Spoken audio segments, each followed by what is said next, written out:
the woman that never left her community. On January 15, 2015, a 40-year-old woman named Tian Fenglian, a small supervisor of a telecommunications company, left her place of work in Zailanhot, Inner Mongolia, China. She was walking home for her lunch break and entering her community named Xilan. After dinner, her break was meant to be over, but she never returned to her workplace, prompting a colleague to call Tian's mobile phone. The phone was answered by a male who stated that he was a mobile phone provider and that Tian's phone had been broken. Just one issue: her phone was a brand new model and thus should not have problems so soon. On top of that, her workplace had a special maintenance department that would repair her phone free of charge. The colleague then called Luo Mo, Tian's ex-husband, who she had divorced 3 years ago but maintained contact with and still lived with Tian. Luo told him that Tian wasn't home, that he had not been home himself until recently, and that he couldn't contact Tian either. The colleague then told Luo that there was a problem and he needed to call the police. Just in case she'd resurface, he waited until the next day before going to the police.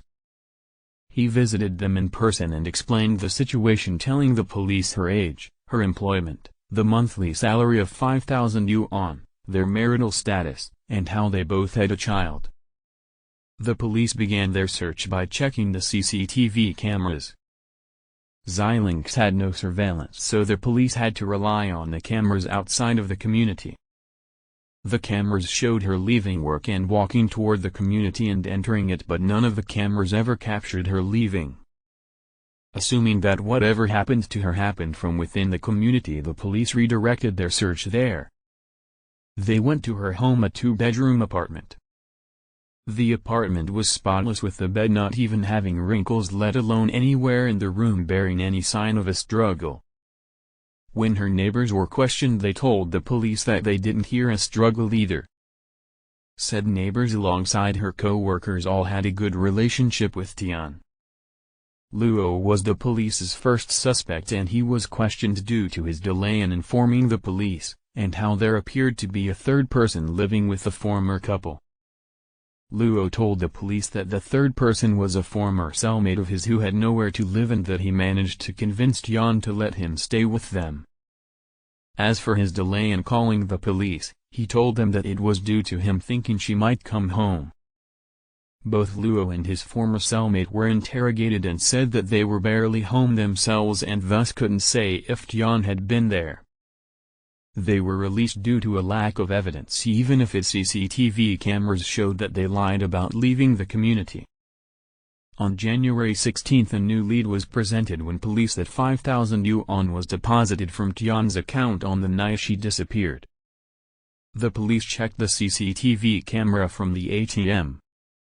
The ATM gave them their first look at a suspect, but not very clearly, as the man was wearing a mask and all of his clothing was black, keeping his head lowered to the floor to avoid the cameras. The police could still discern a few snippets of information about the man, mainly that he was overweight, in his 40s, 175 centimeters tall, and most importantly had 3 scars on his hand. The police assumed that his man was responsible and determined that the scars were very recent, likely from a struggle with Tian. The police attempted to follow the man's movements via nearby CCTV cameras and saw that whenever he did walk by one, he would suddenly put his head down to ensure he was detected as little as possible. This continued until he entered an area with no surveillance. The police decided to comb the area and ask about anyone who may have seen the man in person.